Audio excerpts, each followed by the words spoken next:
Black Scully on check. Got a little CFB Nation t-shirt on check. Welcome to another marvelous episode. It is Monday, June 9th. It's 4 p.m. so y'all know we live. I can't wait to talk college football. It's been a weekend, man. It's been a crazy weekend. I worked a lot this weekend, but I am so ready to talk about this sport we love. A lot happened really over the last 72 hours. We got so much to talk about. So on today's docket, we're going to get into the recent settlement that now teams are able to directly pay players via revenue streaming. You guys are going to get some of my thoughts on that. Also, on today's docket, I think it was interesting that I saw that James Franklin was talking about transactional coaching versus transformational coaching, and I thought that was amazing. So we're going to talk about that in our Into the News segment. Also, on today's docket, we're going to get into Athlon Sports, their top 25. We're going to view who they have currently ranked post-spring, of course, in their top 25. It's magazine season. Give me a second. So I got Phil's Still digital copy today. I'm going to also get the physical version. I went and copped these today. I went to Books A Million, Barnes & Noble, wherever you can go get a book. Athlon Sports, Lindy Sports is out. And also, I think if you're a Penn State fan, I saw blue and white in there as well. So it's magazine season. I got a lot of traveling coming up over the next couple of months. I got Big 12 Media Days. We already booked our flights this past Friday, so we will be in Frisco, Texas for Big 12 Media Days. ACC Media Days is coming up. With all the traveling, you need a handy magazine, so I want all of the college football magazines. So we'll talk about Athlon Sports Top 25. We'll probably get into Lindy's Top 25 tomorrow. Athlon Sports also did a Top 20 or 25 quarterback. We'll talk about that in a later episode as well. Also on today's docket, we got so much to talk about today. We're going to get into the toughest schedules in college football. We're going to look at the top 10 toughest schedules and not so much critique the schedules, but just talk about how these teams can overcome these difficult schedules. Governor of College Football, hashtag go CFB. CFB Nation, your only college football destination. Let's get it. Governor of College Football, we're going to recap ACC. Hey, that's CJ defensive on minds. They have to be better on that side of it.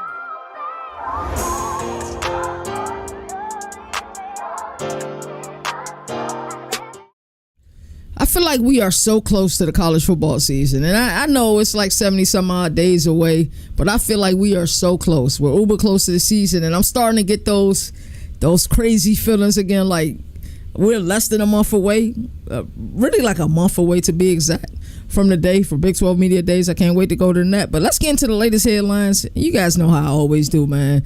I'm going to give you the latest headlines, so you don't got to do the research. I'm going to do the research for you. The House settlement is official, and college football will never be the same. That's what some people believe. But, revenue sharing, I think it's responsible. I think these programs make a lot of money off of these players. And even before the NIL era, these programs always made a lot of money off of the players. I mean, it is what it is. And I always say this, and I'll always go back to this. You go to South Bend, late 80s, early 90s, you'll see 25 jerseys. Rocket Ishmael didn't get paid for that. Same time frame. Go to Ann Arbor. You'll see 21 jerseys in the stands. Desmond Howard isn't getting paid for that. So we have all of these universities who've been able to make money off of these players for so long. Now, did I want it to get to the point to where it is today, where it's chaos, like the offseason is chaos, but I think chaos in the offseason is really good for the sport, especially if you're like us and you're one of the 1%ers and you like talking college football 24/7. The chaos gives us stuff to talk about and keep us motivated and keep us going during the offseason. I think this is a win.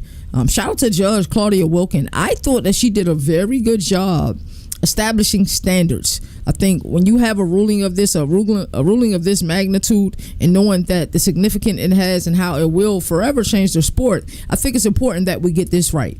Yes, schools will be carrying 15 less players, and I thought that Claudia really did research. She really wanted to make sure that those former walk-on players, like that, there will still be opportunities for these walk-ons to make team.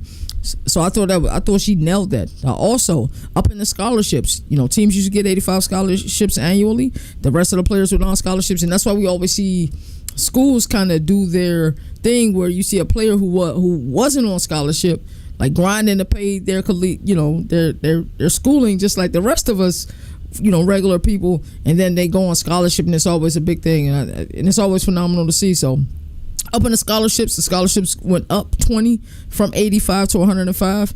I thought that's incredible. I think it's truly incredible. So let's get into some of the intricate details about the house deal. I thought this was great, but I wanted to give a special shout out to Claudia Wilkin because she held the NCAA accountable. And I think it's important that the NCAA has been held accountable. I think as we start to look into other college football news and other things, and as we want to bring reform to the sport, I think it's important that we have the proper people in place and people that are going to bring accountability, but accountability all across the board. Not just holding these players accountable, which is what everybody wants to do, but also holding these, schools and universities accountable as well. So Claudia Wilkin granted final approval for the House v. NCAA settlement, officially ushering up in the revenue sharing era. This means that starting in 2025, schools will be allowed to share up to $20 million per year directly with players. More than 14,000 former athletes, I think this is going back to 2015, will receive back pay to name, image, and likeness that were in place prior to NIL legalization. I always wonder how this works. Like, how do they settle on the amount of years that it's fair to go do this? Because I specifically mentioned a time period where I feel like college football started to grow, which I felt like the 80s and 90s were so pivotal to the sport. And these players a lot of people made a lot of money off these players, and legally these players didn't really make anything. Now, we're saying legally because we're protecting ourselves, but allegedly players were getting paid back then too. But this ruling formally ends 3 antitrust laws and resets the foundation of how college athletic operates. Welcome to the future of college football. The future of college football is here and now.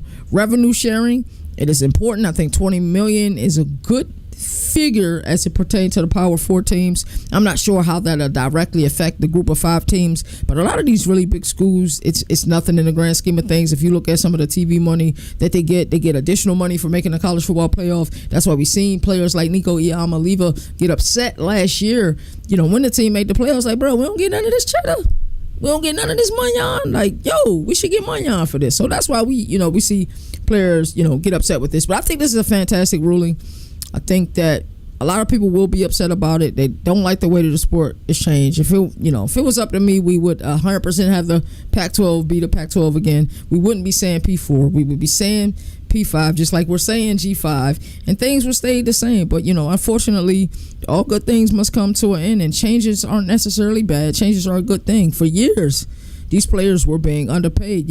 I think we got to realize as a people that, of course we love this sport. We love the pureness of the sport. We love the pureness of the regular season. And there's really no moral victories in college football. You have that pursuit of perfection is so real in this sport, and it's so pure. And I love it to pieces. But, the reality of it is everybody isn't going to go play at the next level. It is what it is. Some people need to strike it while the iron's hot.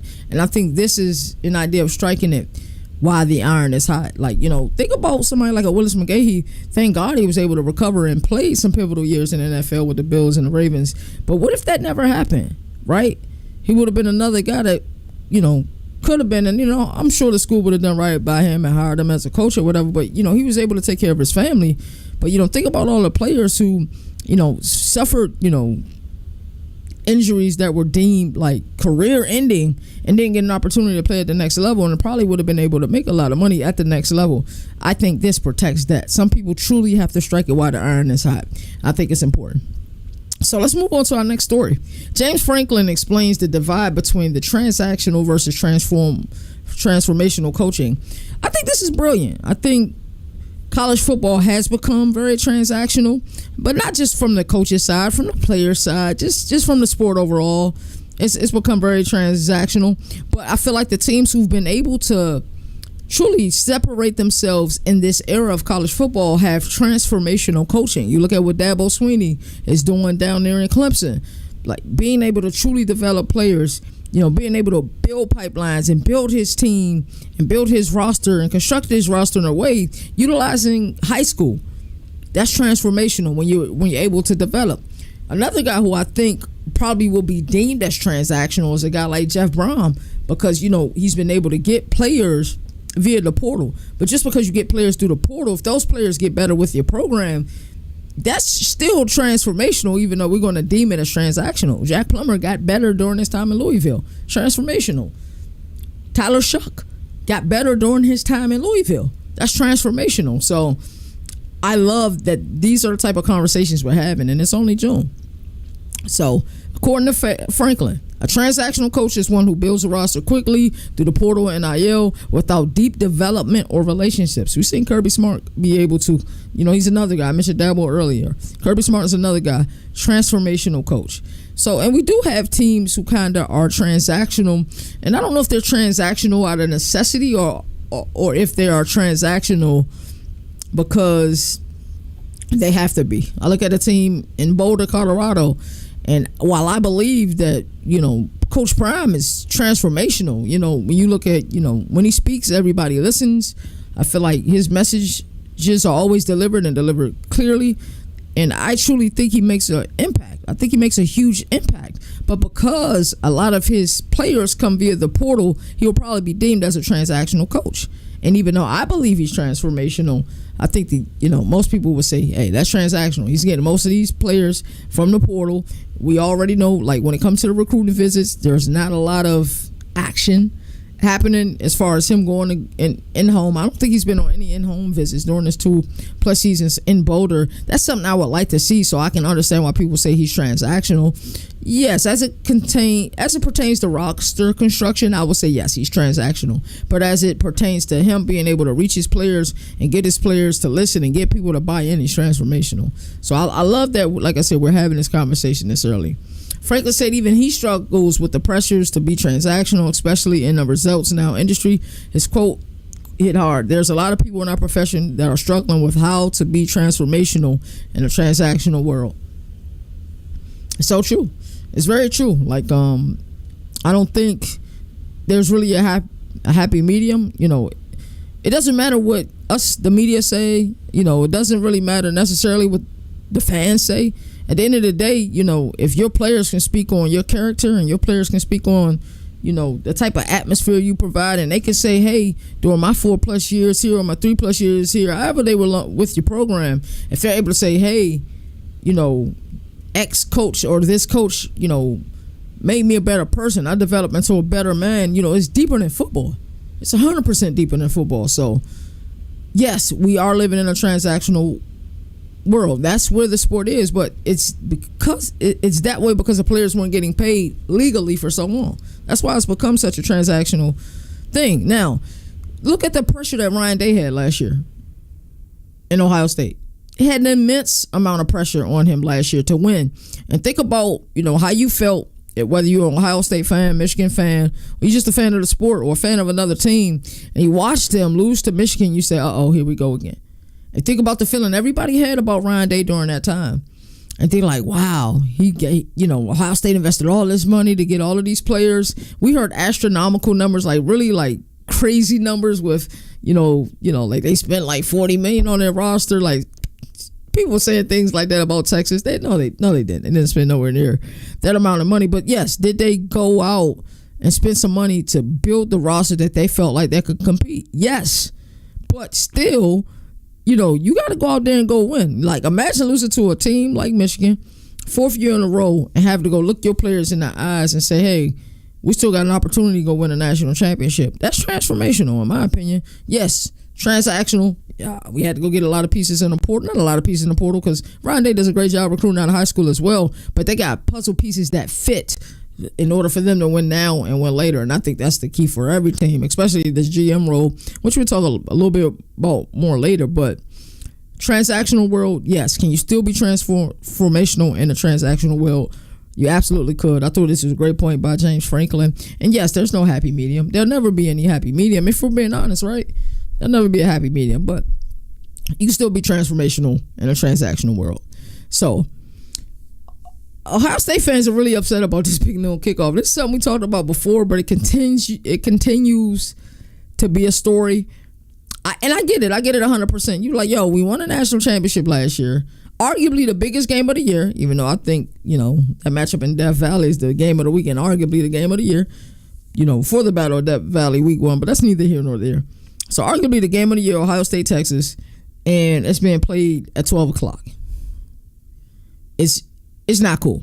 It really isn't. That deserves the right to be a primetime game. It 100% deserves the right to be a primetime game.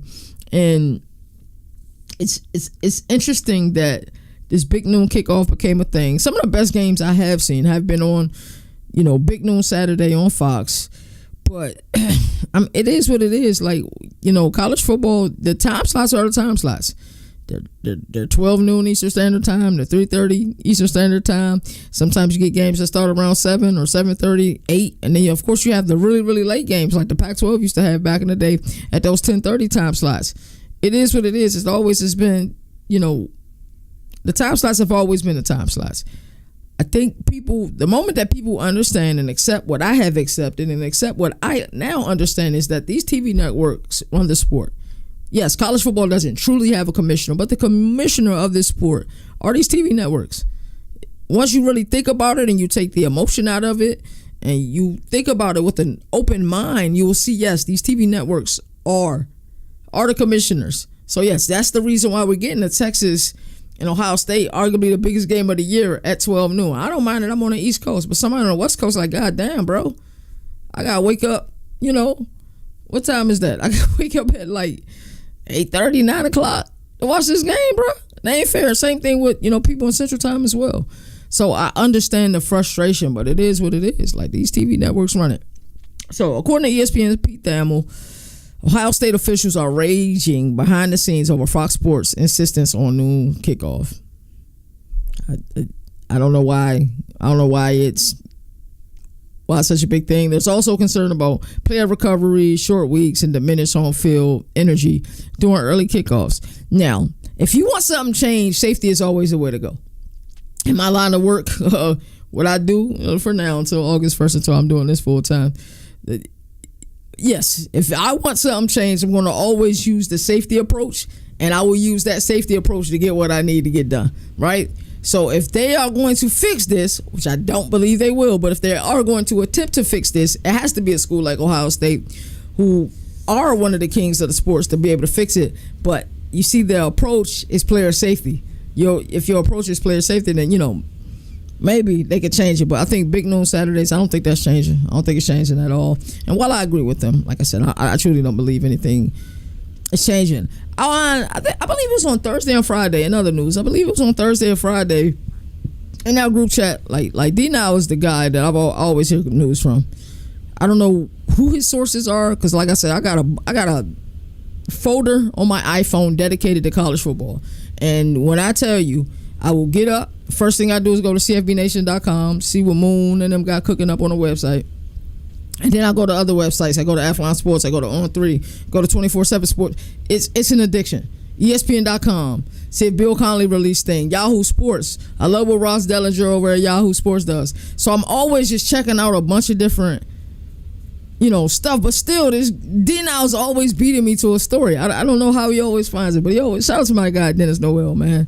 I don't know who his sources are, but they're crazy. He keeps them close. Well, anyway, I got the news that Evan Stewart was out for the year, and I was like, wow. Like, cause I look at Oregon, and there may not be a coach in all of college football that I believe more in Dan Lanning, to be honest with you.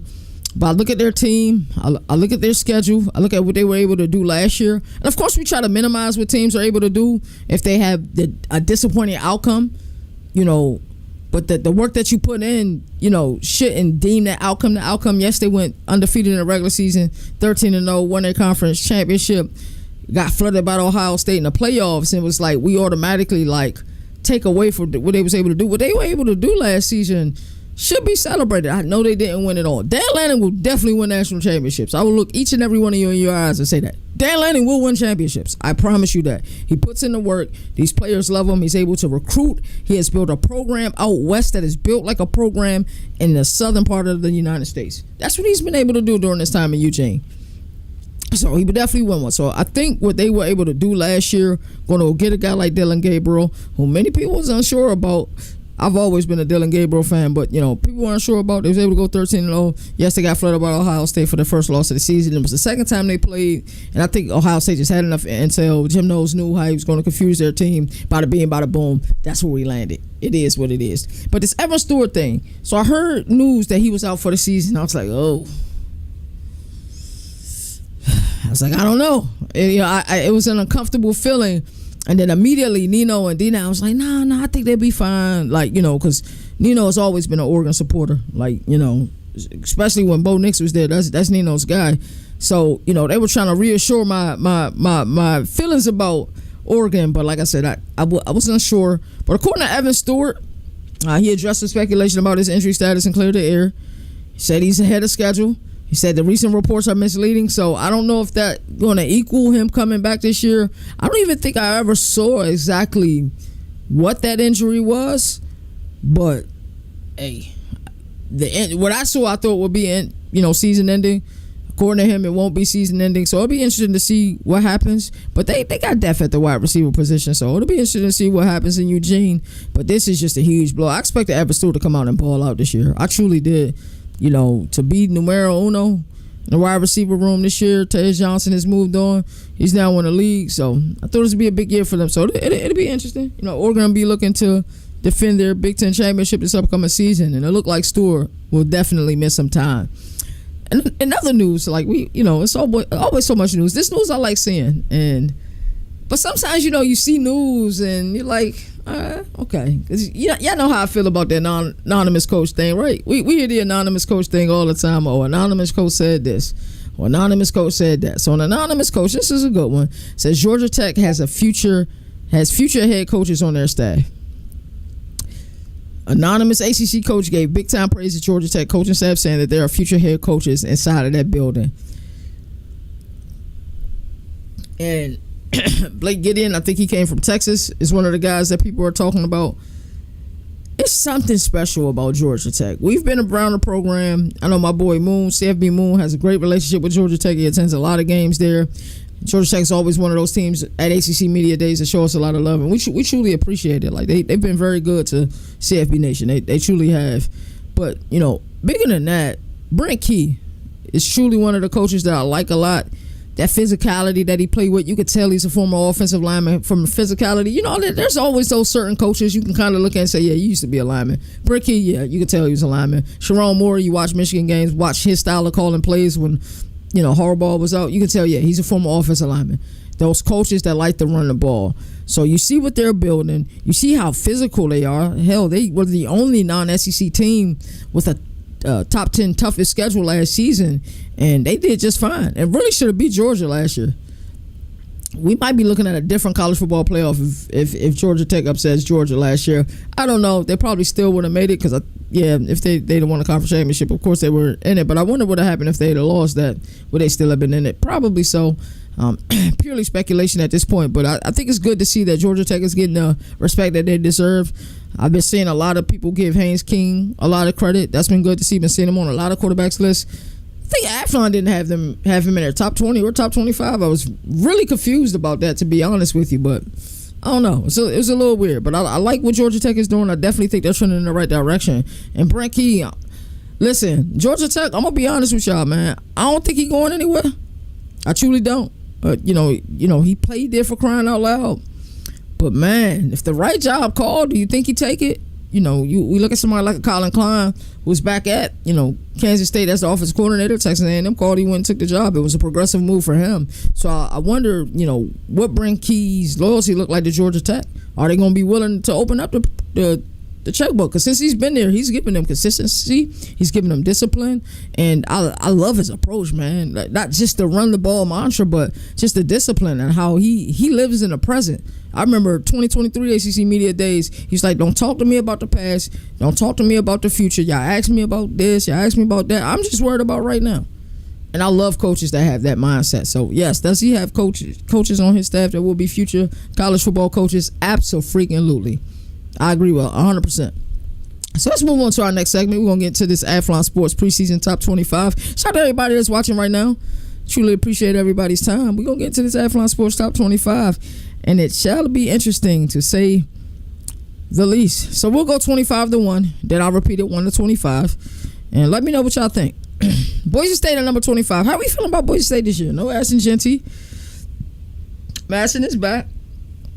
Is Boise State still in the G5 standard? I was happy to see that, one of these top 25 lists had a group of 5 team. I do have one regret with my top 25. My top 25 did not have Baylor in it. Baylor is absolutely in my top 25. And if we go back to, 2022? Was it? When Florida went from not ranked to 12th? Or was that 20? I think that was 2022. Yeah, that would be something like I would do with Baylor in my fall camp. Top 25. That's neither here nor there. But it was good to see that a group of 5 team was in there. Athlon Sports had Boise State. Liberty is 100% my G5 pick. Why? Their schedule allows it. I think Jamie Chadwell is on the cusp of being one of those coaches doing the coaches carousel who should be able to get a Power 4 job. He's done amazing things during his time in Lynchburg. Yes, they underachieved last year, but easiest schedule in all of college football. Liberty would certainly be my G5 pick this year, and I don't think that's going to change at all. At 24, SMU. Kevin Jennings is that guy. Defense has to reload big time. Kevin Jennings is also getting R.J. Merlin back. R.J. Merlin may be his number 1 target. At tight end, they got Chris Johnson Jr. coming over from Miami. He gives them elite speed offensively. So SMU being in the top 25. I don't think I had them in mind. I'm not sure why I didn't have them in mind, but if I could redo it, they wouldn't be in mind just because I would have to put Baylor in mind. Iowa State at 23, a little low for Iowa State. Y'all know I'm high on Iowa State, but I like what Matt Campbell was able to do last year. You can clown them all you want for the loss against Arizona State in that Big 12 championship. I'm not sure anybody would have beat Arizona State in that Big 12 championship last year. They just looked that damn good. So, especially the way Cam Scatterbull played, I'm not certain anybody would have beat Arizona State that day. So, Iowa State at 23. Texas Tech, a team that we're really, really high on. They've been able to really attack that portal. It's truly one of the NIL kings. Baron Morton is back. Defense has to get better. I mean, they gave up, 59 points to Baylor last year? And yeah, defense has to get much better. They need to be much improved. But that's one of the teams that I'm watching this year is them. Tennessee at 21. I didn't have Tennessee in my top 25. I thought I would get more heat than I got, but I didn't get too much heat. But yeah, Tennessee is at 21. I didn't have them in my top 25, but Nico's gone. Joey Aguilar steps in.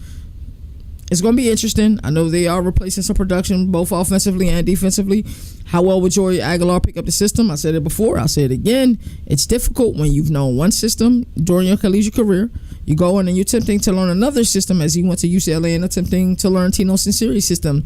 Now he has to learn an entirely different system in Joey Hazel's, veer and shoot system. So it'd be interesting. But Tennessee at 21, Oklahoma at 20. I had Oklahoma in my top 25. I expect big things out of it, even though they got a difficult schedule. But Athlon Sports says John Mateer plus Ben Arbuckle. We already know new identity. Brent Venables is certainly coaching for his job this season. I truly believe that. At 19, Texas A&M. I have Texas A&M in mind. I like what they got. I like Marcel Reed. I like Colin Klein, their offensive coordinator. Kevin Concepcion's a guy that I like since he was a true freshman in Raleigh at NC State. So it'd be interesting to see how they look this year. Can they have repeated success? Ole Miss. Now, Ole Miss was one of those teams I'm just not certain where I stand with them. I did have them in my top 25. Athlon Sports has them at number 18. Austin Simmons, man. I'm hearing a lot of chatter about Austin Simmons. I feel like every offseason there's a couple guys that just really, come out of nowhere. But this kid, the hype is real. And I kind of referred the hype that he's getting to kind of the Cain is Abel from the movie The Program. That's the type of hype he's getting. 17, Athlon Sports, much lower on Illinois than I am. I had Illinois at 10, if I'm not mistaken. 16 returning starters, Altmaier returns. Defense could be in the top 10 level. Brett Bielema is building up there. At 16, Indiana. Cincinnati offense. Cincinnati and Mike Shanahan's offense. I like Mendoza. Mara coming off the edge. Indiana's pretty good. Michigan, Bryce Underwood. We talked about Michigan a great deal. If you haven't seen that, you can go watch the VOD on Spotify or watch the VOD on YouTube. We did a Michigan deep dive, and we'll continue the deep dives next week. I want to take a break this week and really just hone in on the overarching theme. Dang, we had 30 minutes already. I still got so much content to cover. And number 14, we got Arizona State. I still believe in Arizona State. Yes, I don't have them as high as a lot of people have them because that's just the nature of the Big 12. I feel like every year we get this new dog. I think they're the big dog in the Big 12, and I believe Baylor is that big dog. And I might be all in on Baylor. As crazy as that sound, and they do have semi-difficult schedule, I might be all in on Baylor. 13, Kansas State, Avery Johnson, deep front seven. I I like Kansas State a lot last year. I like them a lot this year. Number 12, South Carolina. Lenore Sellers, man, he will be in New York. I truly believe that second and a half, third week of December, second Saturday in December to be exact. So, yes, Lenore Sellers, South Carolina, Shane Beamer, they deserve to be there. Florida at 11. I think that's the exact spot I had Florida on mine. No, I didn't. Maybe. No, I might have had Florida that high. I'm truly high on Florida. Like what they got in Lagway. I like their offensive line. I think they got the best offensive line in all of college football. Yes, DJ Lagway is real deal, but their center, Jake Slaughter, may be the best interior offensive lineman in all of the sport. I'm telling you, Florida is really good. Miami at 10 is bogus. I'm sorry to everybody who's watching this show that live in the 305. Sorry to Mario Cristobal. I'm sorry to Carson Beck. It ain't personal, but Miami at 10 is way too high. I'm sorry. It's way too high. And while Cam Ward and company did their thing last year, they was able to put up a lot of points last year. There were some games last year they could have lost. They were able to win them because, Cam Ward is one hell of a leader. But in my opinion, they didn't reach the heights that they should have reached. They didn't reach the college football playoff, and they should have. You think about the Virginia Tech game, ACC hit the button. I don't want to say it, but somebody got to say it. The Cal game, ACC hit the button. I don't want to say it, but somebody got to say it. And then you look at the Syracuse game. You win the playoff, you control your own destiny. All you got to do is win, go to the ACC championship, handle business, and then you're in the college football playoff. They underwhelmed last year. Miami is not the 10th best team in the country. You put Miami and Florida, and I know Miami smacked them last year, head-to-head. Florida will smoke their boots this year. I feel the same way about South Carolina. And we could even look at the ACC. Miami and Louisville playing right now. I got my money on Louisville. I'm just being real. Georgia Tech, Miami play right now. I got my money on Georgia Tech because they gonna run the ball, they gonna possess the ball, and then we may see them mismanage the game. While I like Miami, I like that Carson Beck is there. They do have some talent there. 10 is just way too high. Athlon Sports. I'm sorry. 10 is way too high for Miami. I'm sorry. Somebody's got to say it. I'm going to say it. Oregon at number 9. Dante Moore. He's the guy at the helm. We talked about Evan Stewart. How long is Evan Stewart out? I told you guys about my belief in Dan Lanning. Dan Lanning is one hell of a ball coach. Truly believe in Dan Lanning. Dan Lanning may be my favorite coach in all of college football. I just believe when he talks, people listen. I'm a huge Dan Lanning fan. Oregon at number 9. Alabama at 8. It's probably a little low for them. I think Ty Simpson is real deal. I think Ryan Grubb being there is real deal. I think the wide receiver that they have is one of the best in the country. Like, I'm telling you, Alabama's going to be back. They got an elite offensive line as well. Ty Simpson seems to be one of the guys who stole the spring for me. Alabama at 8 is cool, but they can be higher in my book. LSU at number 7. Y'all know I like this a lot. I'm a huge Garrett Nussmeier fan. You look at the wide receiver room. You look at what they're able to do with transfer. You look at Caden Dorman, running back. Everything lines up. You look at the defense. Everything lines up. It's just one thing that scares me. It's the coaching. And that's not a shot at Brian Kelly. So please don't take this offensively. It's not a shot at Brian Kelly at all. I think Brian Kelly is a great coach. I truly do believe that. But there's just times that LSU have opportunities and they don't seal them. Like, you think about the last 3 opening games. Lost to Florida State. Had opportunities to win. Lost to Florida State the second time. Played really well in the first half. What happened in the second half? Lost to USC opening game last year. This year, opening game, they got to go to the other Death Valley for the Battle of Death Valley. I want to say they're going to be good. I truly believe Garrett Nussmeier can win a Heisman. I truly think he got all the tools, and that room is crazy. With an offensive coordinator like Sloan, who's a quarterback-friendly offensive coordinator, I love what LSU have. My question mark is the coaching. Head coaching is my question mark. Number 6, Notre Dame. We know they got one of the best running back rooms. No, they got the best running back room in the nation with Jeremiah Love and Jadarian Price, who's going to be the guy at quarterback. I think a lot of people believe it'll be Carr. It'll be interesting. Like the O-line, the defense, it doesn't seem to matter who moves on. It seems like that defense is still going to play stout defense. And they got an elite head coach, too. I don't think we like to put the elite tag on certain people, but they run that they made last year in the college football playoff. Shouldn't go unnoticed.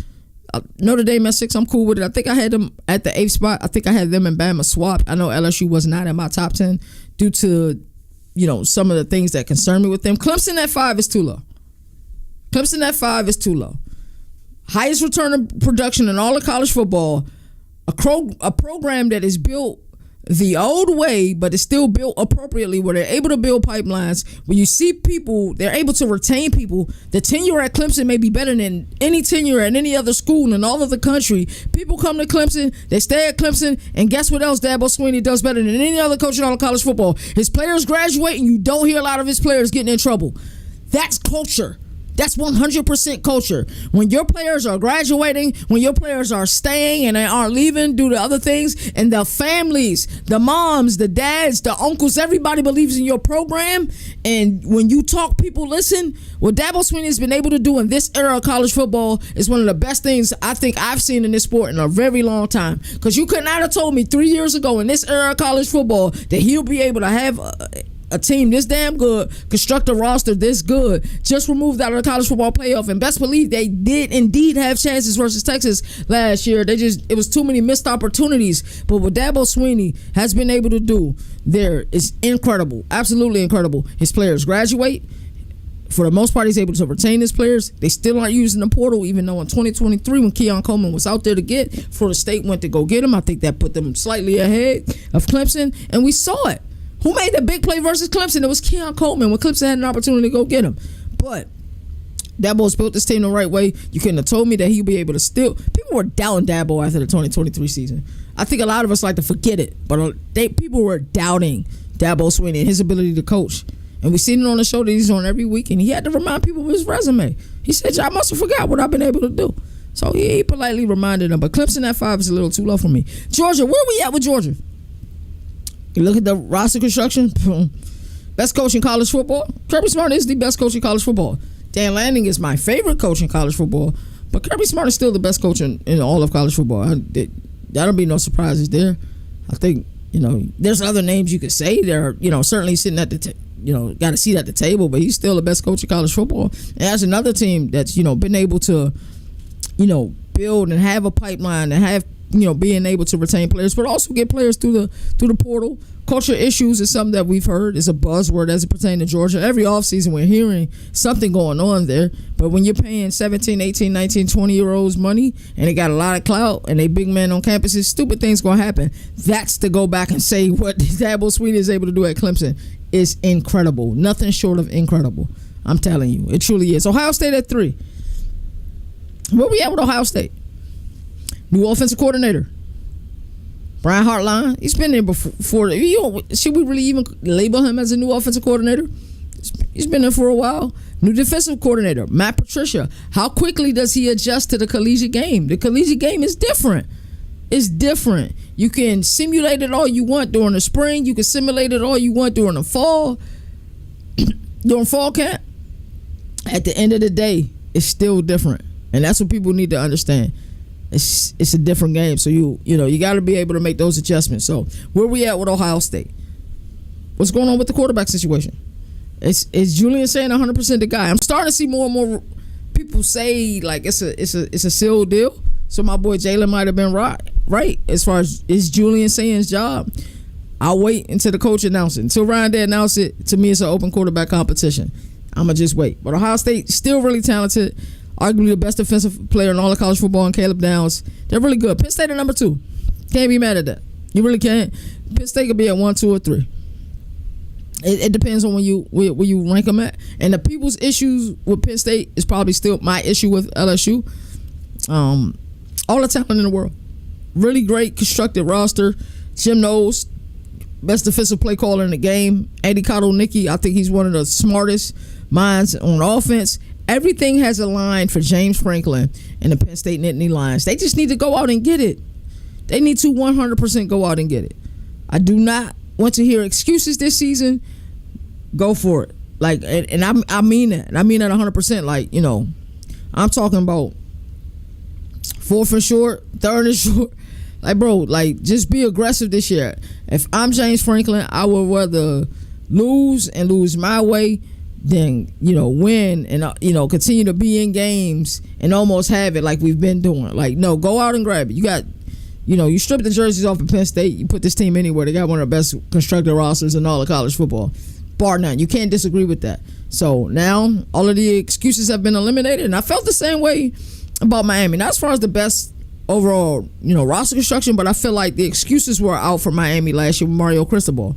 I really did. You got your guy at quarterback, Damian Martinez at running back, Restrepo and Horton at wide receivers. Like, yo, we're out of excuses. Let's go deliver. So when they started off red hot and didn't make the playoffs, it's like people were cool with it. Miami is back. Man, no, Miami ain't back until the end of college football playoff, bro. I'm sorry. But the players in the 80s and the 90s made it that way. Ain't my fault. Early 2002. Ain't my fault they made it that way. It's the U. They made it that way. I'm sorry. So almost getting there in my book is not good enough. I'm sorry. Texas at number 1. Now, I had an interesting comment on my page for the Texas video I did that's really got a lot of views and some interesting comments. And one of the comments said, like, this Texas love is weird. Like, they're overrated and da-da-da-da-da-da-da. And at first I looked at the comment and I think my response was, well, we'll talk about this week 3 of December. Like, the college football playoff here and Texas is there. We'll talk about it then. But then, as I sat back and I thought about it, I was like, well, wait a minute, Governor, you kind of being hypocritical because you weren't the highest on Texas the last few years. I'm like, guilty. You're right. Yeah, you're right. I wasn't 100% the highest on Texas, but I think Steve Sarkisian has shown during his time there, like, Texas will be a perennial threat to win a national championship year in and year out while he's there. They'll be a perennial threat to win a national championship year in and year out, and that's what makes him an elite coach. So we'll repeat 1 through 25. Let me know what you guys agree or disagree with teams were left out. Baylor's definitely left out on this list, but I'll be hypocritical because they were left out on my list. But the more research I do on Baylor, the more I play with them on college football 25, the more I look at their quarterback and say, damn, this quarterback can win the Heisman. I wasn't going to say it aloud, but I said it aloud. That kid, Sawyer Robertson, is real deal. But anyway, Athlon Sports, top 25. Texas at 1, Penn State at 2, Ohio State at 3, Georgia 4, Clemson 5, Notre Dame 6, LSU 7, Alabama 8, Oregon 9, Miami 10, Florida 11, South Carolina 12, Kansas State 13, Arizona State 14, Michigan 15, Indiana 16, Illinois 17. It's really low for Illinois. 18, Ole Miss, 19, Texas A&M, 20, Oklahoma, 21, Tennessee, 22, Texas Tech, 23, Iowa State, 24, SMU, 25, Boise State. We're going to go ahead and head into a commercial break. Shout out to everybody who's watching the show. I love to see the growth. I love to see a bunch of people in here. We got a lot planned for y'all. I promise we got a lot planned for y'all. Shout out to the prospective sponsors. I'm getting a lot of emails every day with people who want to be a part of what we're doing here at CFB Nation and outward as far as Governor of College Football and the world of college football. We got a lot of fantastic things going on, and I promise you guys, we're going to bring you marquee content.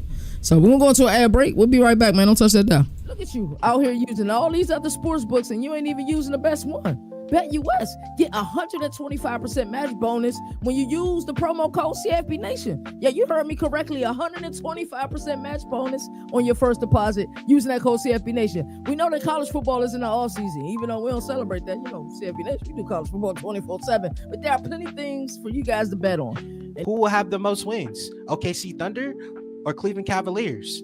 Can Luka and LeBron make it all mesh to make it to the play-in tournament? Maybe you're a college basketball guy ready to risk it all for Florida to make it to the big dance. Basketball isn't for you? Maybe you're a football guy. Well, BetUS got you covered with this year's UEFA Championship. Can Liverpool or Barcelona win it all? Will Erling Haaland or Harry Kane lead their teams to victory? May is going to get popping when the Kentucky Derby hits town. BetUS has you covered in that way too, with all major horse racing events. Point is, type in that promo code CFB Nation and go get that money. Alrighty, let's get into our third segment of the day. And our next segment is how GMs will shape the future of college football. I think this is a really interesting topic. I think it's something that we've kind of touched on previously, but haven't, touched on completely. And ignore the lower third. It should be. I forgot to change it, but anyway. So how GMs will shape the future of college football. So I said it earlier. I'll say it again. The future is now. The future is 100% now, especially with this ruling of the NCAA settlement. The future is now. College football has officially entered a new era, and that momentum, that federal judge, Claudia Wilkin, approved the House versus NCAA settlement. The floodgates blew open. Schools can now pay players directly through revenue sharing. Stacking on top of NIL deals from outside sponsors, the amateur facade is gone. The sport is booming, and now more than ever, college football needs general managers, not for optics, not for theory, but for survival. I truly feel this way. I want to go back, and sometimes in order to understand where we're at, the present, and where we're going in the future, I think sometimes you got to go backwards. Before NIL, a GM in college football didn't make sense. Coaches handled all recruiting, roster retention, and development. You might have had a personnel director or some fundraising for, athletic department. That have truly been the only reason for a GM pre-NIL. It's for fundraising purposes, helping the universities make money. There would have not need to be a GM for the players or roster constructions, because even though the coaches' schedules were busy back then, they weren't insane like they just were a couple of seasons ago, where you heard a myriad of coaches like cry out like, yo, this is crazy. This is crazy, like, because you're working 24/7. It never stops. And I'll get into more intricate details a little bit later. So yes, so the idea of a GM before might have just had some type of director who helped with fundraising for the athletic department. But like I said, roster building, not at all. Why? Because the players stayed. The portal wasn't a revolving door. Redshirting meant sitting out a year, and that's difficult. So a lot of times when players did redshirt or leave, you have a situation like Cam Newton, the laptop scandal, when we had to transfer. Urban Meyer said, not so fast. Here's a list of schools you can't transfer to, and all of them include the SEC schools, because he knew how dynamic the player was, right? So Cam Newton had to go sit out a year, but he played JUCO, which was smart. Go play JUCO, came back up, won the national championship at the JUCO level. Boom, went to Auburn, won the national championship there. It's difficult. Another player I think about, Jaden Reed, the guy who I've interviewed before. If you dig through the archives, the media of this, you'll see the interview that I put out with me and Jaden Reed, and he talked about how easier it was for players now, because he made what was a progressive move. Some players make lateral moves; they feel like they need to readjust, but Jaden Reed made a progressive move. He was at Western Michigan, balled out there. Was like, it's probably my time to go play, high level FBS ball. Transferred to East Lansing, Michigan State. Had to sit out a year. So because of that ideology of having to sit out for a year, we didn't have the amount of transfers, nowhere near the amount of transfers that we have now than we did back then pre-NIL. So since NIL took over, the transfer portal blew wide open. The rules of the roster management changed overnight. High school recruiting is no longer just about fit, it's about funding. And if you don't think it's about funding, something is wrong with you. A school might be the right development program for a player, but they lose the race because someone else drops a bigger bag. That's crazy, right? We've seen 5-stars like Travis Hunter flip from Florida State to Jackson State, right? We see somebody like Peyton Blowing flip twice. Went from Notre Dame, flipped to Oregon. I remember we seen my guy Dan Landon smoking a cigar at the bar, sipping a little something. Then he flipped again the next day to Oklahoma. This is the era of college football we're in. And then Dylan Raiola, it was a foregone conclusion that he was going to be in Athens, right? Foregone conclusion that Dylan Raiola was going to be in Athens. And then what happened? He ends up in Lincoln. He flips to Nebraska. This is the era of college football we're in. Flipping season is a war zone now. And add to that, coaches are preparing for bowl games. This is all happening at the same time, by the way. I got players leaving because they're unhappy. Hard to retain my roster, right? I got prepared for a bowl game. Oh damn, I got this upcoming class coming in. It's early signing day. Hell, I gotta recruit. We gotta practice. I'm trying to keep the players from entering the portal. Like, this is crazy. And then think about it. If it's one thing to prepare for a bowl game. It's another thing to be preparing for the college football playoffs. So imagine preparing for the college football playoffs with this year, I think, started around December 20th, right? Same time as early signing day.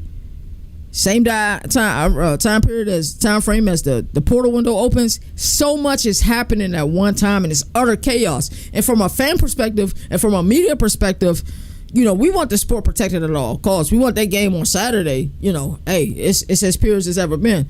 But damn, the semantics though of the sport. Being a coach during that time period, you getting 2 hours of sleep a day, I think you're winning.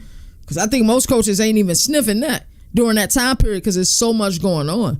Like, some people are just sleeping in their offices, man. And, so not only do you got high school recruiting and flipping season, you making sure those players that you recruited don't get no last ideas or they ain't being tampered with, because there's 100% tampering going on, or teams ain't throwing bigger bag at them. You got to worry about getting ready for your bowl game or the college football playoff, practices, installing everything you need to install, watching film, all of that. Then the early portal window transfer, and you thinking this guy that's about to be on your roster next year and help you play in this game. Oh, you entering the portal, cuz? It's a lot. It's a lot, and that's just pretty much leading up into the offseason. Coaches are fed up. Let's look at some of the coaches who said, I'm done. I just don't want to deal with this anymore. Nick Saban. Hey, I think Nick Saban had more fire in him to coach. But damn, he probably thought about his wife, probably thought about being able to golf, being able to enjoy himself. I go to TV. I don't got to prepare as much. I don't got to lose sleep in December. I go to TV. Jeff Hafley, guy that I like a lot. I respect a lot. Left Boston College. He was a head coach at Boston College and said it plainly. I want to coach football, not raise money. He didn't say it in those words. He said, I want to be about a sport that's more about coaching than fundraising, was the exact quote. But left Boston College now. He's the defensive coordinator for the Green Bay Packers. Chip Kelly. Yo, do y'all remember, and me and Jayla talked about this on College Football Showdown, y'all remember when like Chip Kelly was like willing to go anywhere? He just did not want to be the head coach at UCLA, but he did no recruiting for the 2024 class. He knew after the 2023 season, it was deuces, bro. I'm telling you, like, you look at the recruiting classes for 2022, 2023, then look at UCLA 2024 recruiting class. I'm telling you, bro, Chip Kelly won it out any way, shape, or form. Buddy ain't want nothing to do with head coaching at the collegiate level. So he went to Columbus, offensive coordinator, boom, won a national championship. Chip Kelly's that guy. See ya. I'm off to the NFL. Right? Like, this is where we at. We seeing coaches who are in pivotal spots saying, I don't want nothing to do with this. And guess what they're saying loud? They're saying it loud and clear. Today is harder than it's ever been to coach in college football. Because it's no longer just about football. It's about managing egos, keeping NIL collectives happy, watching your roster like a stock portfolio, because you don't know day in or day out who's going to be on your roster. Oh, this kid's upset because of his playing time. This kid feel like he's better than this kid. Or this kid got Iowa in his inbox and he is homesick and want to go back home. That's what you got to deal with today's game. It's 100% what you got to deal with in today's game. And still trying to win 10 games a season. So imagine everything I just painted for you. The pictures that I just painted for you. You still got to win. At the end of the day, you still got to try to get your wins and make it to the college football, depending on the program. Some programs, hey, they ain't all, built equally. So enter the general manager. These are the future architects of the sport. The GM role in college football will be responsible for constructing rosters across multiple cycles. First, it was just the coach's job. Of course, it's still primarily the coach's job, I think, especially if you want buy-in with the families and getting those recruits to come to the school. But the Jim, think about how much talent Jim Nagy has been around during his time as a scout, and that's in the NFL, during his time, as a director of the Reese Senior Bowl. Think about how much talent he's been around. Think about how much talent he's put into the NFL. This is a guy that people believe in. So the fact that Oklahoma has him as a GM, do you think he's not going to help construct that roster?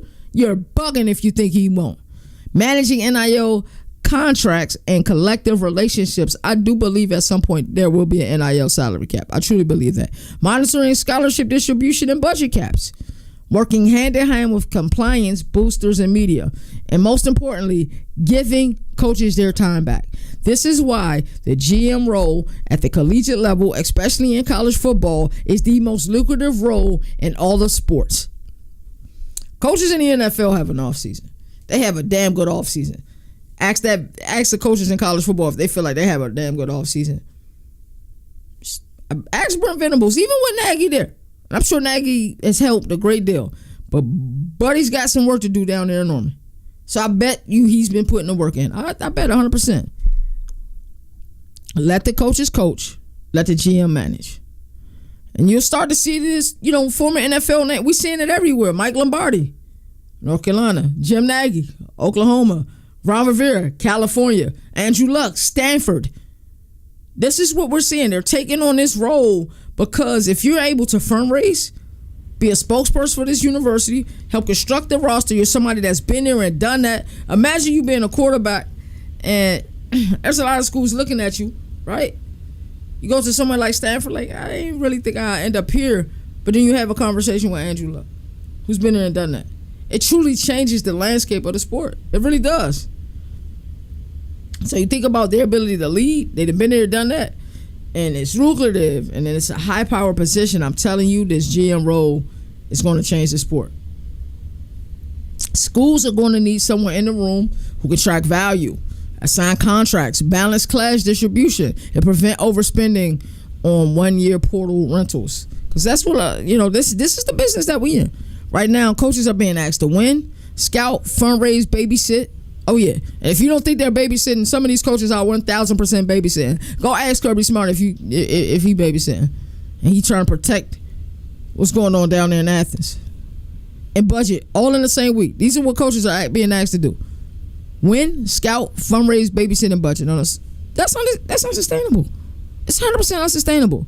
With the GM in place, programs can take a more strategic, long-term approach to roster building, identify system fits, locking in key veterans, and knowing when to reload or retool. And think about this. The GM doesn't just help the coach, it also helps the athletic director. So if the athletic director is getting tired of a coach, like, man, is he worth keeping? The general manager can be a liaison. Nah, he got to go, dog. He ain't winning. We here to win, right?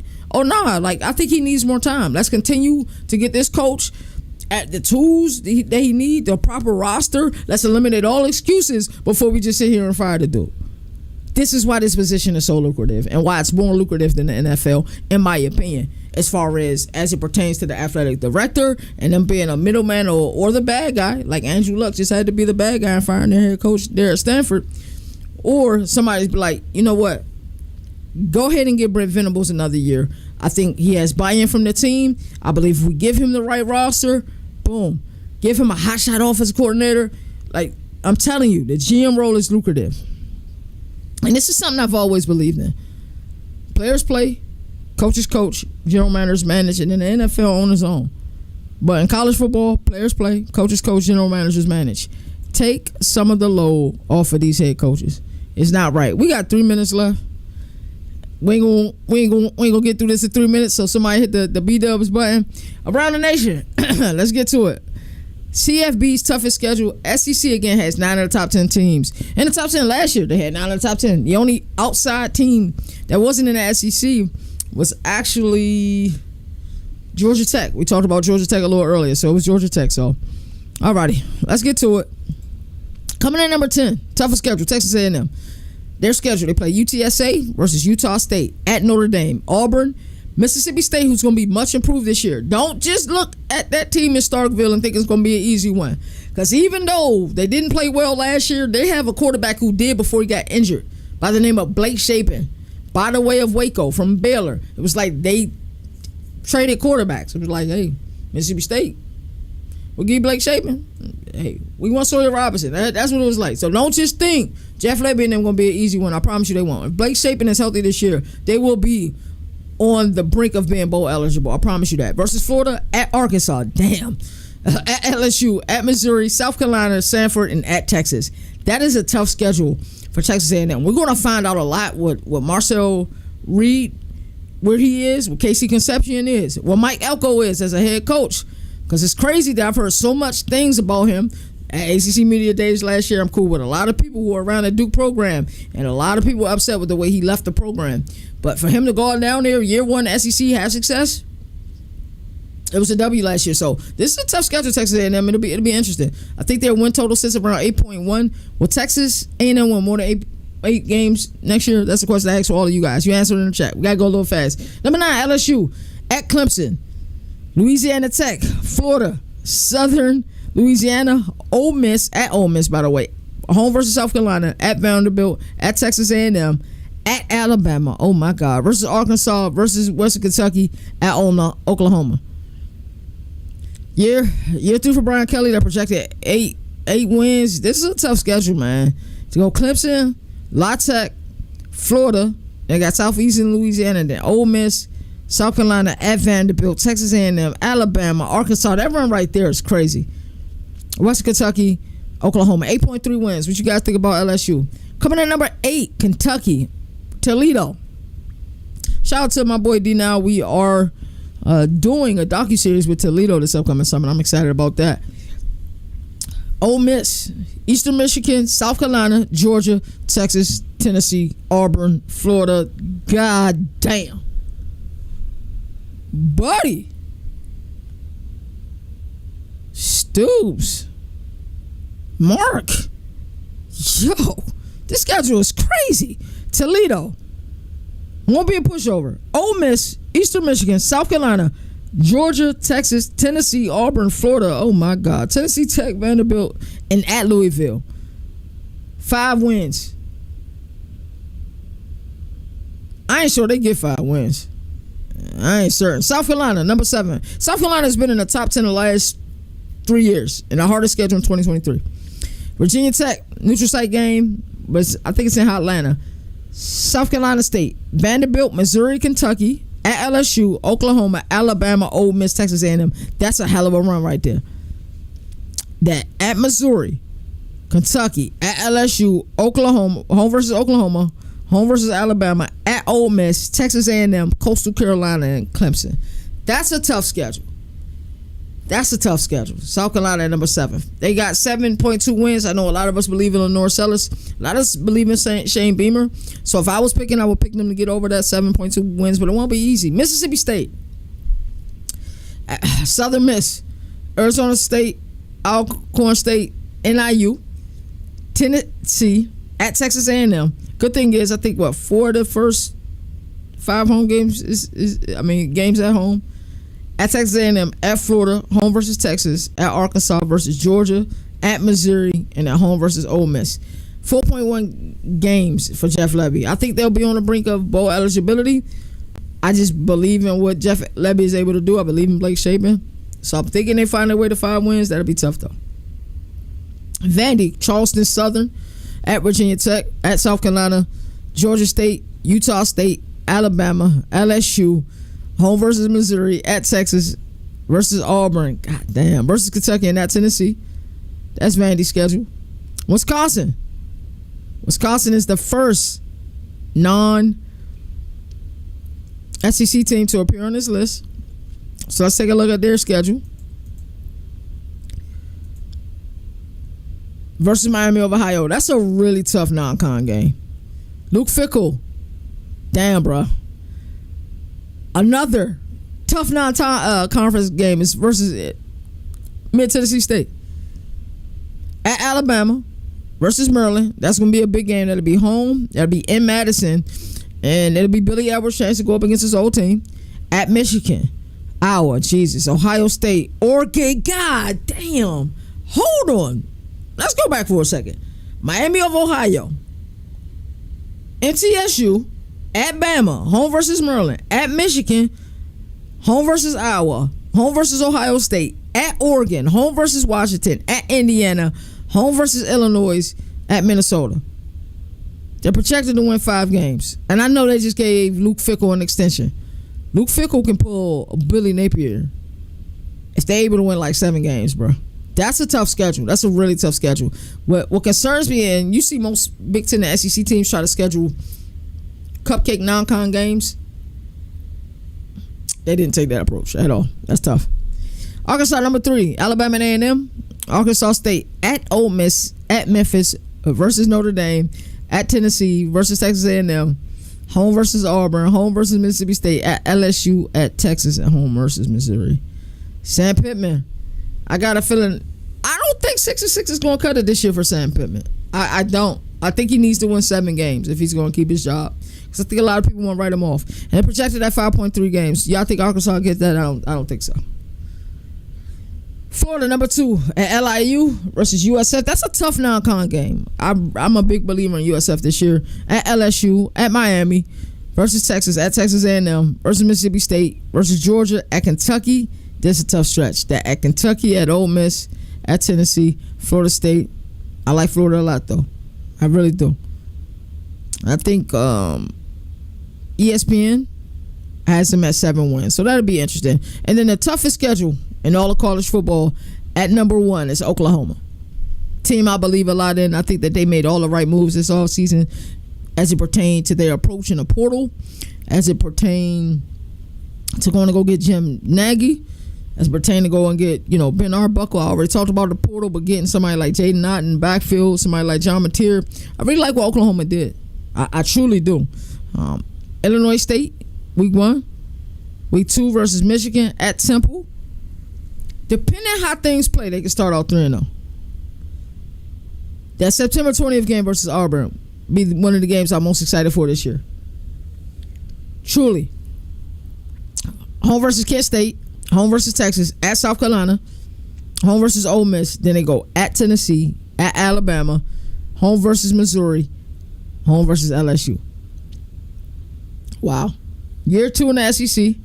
Toughest schedule in the country. Road trips to Tennessee, Alabama, South Carolina. Home dates with Michigan, Texas, and LSU. ESPN gives them a 6.3 projected wins. I think they'll find their way to 8 or 9 wins. I truly do. It's a tough schedule, but I think they'll find. I think they'll find their way to 8 or 9 wins.